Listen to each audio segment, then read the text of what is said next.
Metro রেলে উঠে আপনি ৩ ধরনের মাধ্যম ব্যবহার করতে পারবেন। একটা হচ্ছে পায়ে হেঁটে, একটা এস্কেলেটর, একটা হচ্ছে প্রতিবন্ধীদের জন্য বিশেষ লিফট। এখন আমি মেট্রো রেলের টিকিট কাউন্টারে চলে এলাম। এবার যদি আপনাদেরকে আমি বাইরের দিকে দেখানোর চেষ্টা করি, টিকিট কাউন্টারে অলরেডি প্রচুর লোক চলে আসছে। যেহেতু এখন ঈদের সময়, এই মেট্রো রেলের ট্রাভেলের সংখ্যা কিন্তু অনেক বেড়ে যাবে। এই প্রজেক্টটা ছিল প্রায় ৫২,৫৬১ কোটি টাকা, কিন্তু সেই মানের সেবা আসলে এখানে নিশ্চিত করা হয়নি।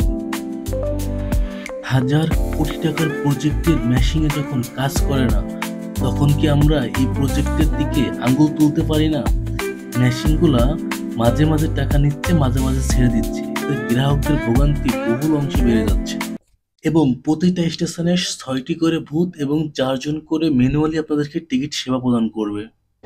মজার বিষয় হলো প্রায় প্রতি কিলোমিটারে একটি করে স্টেশন।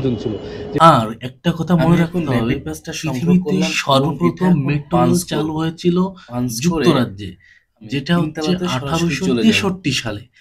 বাংলাদেশ প্রায় সকলকে অবশ্যই এস্কেলেটর ব্যবহার করতে হবে। মেট্রো ট্রেনগুলো সাধারণত ৮ মিনিট, ১০ মিনিট এবং ১২ মিনিট পর পর আসে, তবে এটা দিন ও সময় ভেদে সময় ভিন্ন হয়। মেট্রো রেলের টোটাল দৈর্ঘ্য হচ্ছে ২১.২৬ কিলোমিটার।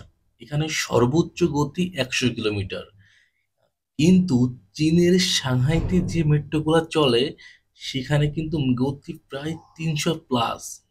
অনেকটা কিন্তু জাপানের মেট্রো রেলের আদলে কিন্তু তৈরি হয়েছে, তবে এটা কোনো অংশে দেখতে ইউরোপের কোনো রেলের থেকে কম নয়। বাংলাদেশে ৩ ধরনের রেল লাইন আছে, কিন্তু এই রেল লাইনটা কোন ধরনের সেটা কিন্তু আমি জানি না। যেহেতু মেট্রো রেলে কোনো রেল ক্রসিং থাকে না, এই কারণে এখানে মৃত্যুর ঝুঁকি কিন্তু সম্পূর্ণ জিরো। মেট্রোতে প্রতি ৩ ফিট পর পর একটি করে গেট আছে, সুতরাং এখানে আপনার ওঠার জন্য কোনো হ্যাজাল হতে হবে না। আর মেট্রোর গেটগুলো স্বয়ংক্রিয়ভাবে বন্ধ হয়, সুতরাং আপনারা গেট থেকে দূরত্ব বজায় রাখবেন। মাঠ প্রশাসন অনেকটা নিরাপত্তা ভূমিকা পালন করতেছে। কতদিন ধরে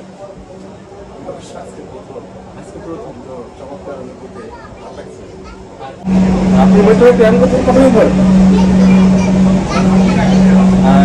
এখনো কোনো প্রবলেম ফেস করতে হয়েছে কিনা আপনার মেট্রো ট্রাভেল করার জন্য?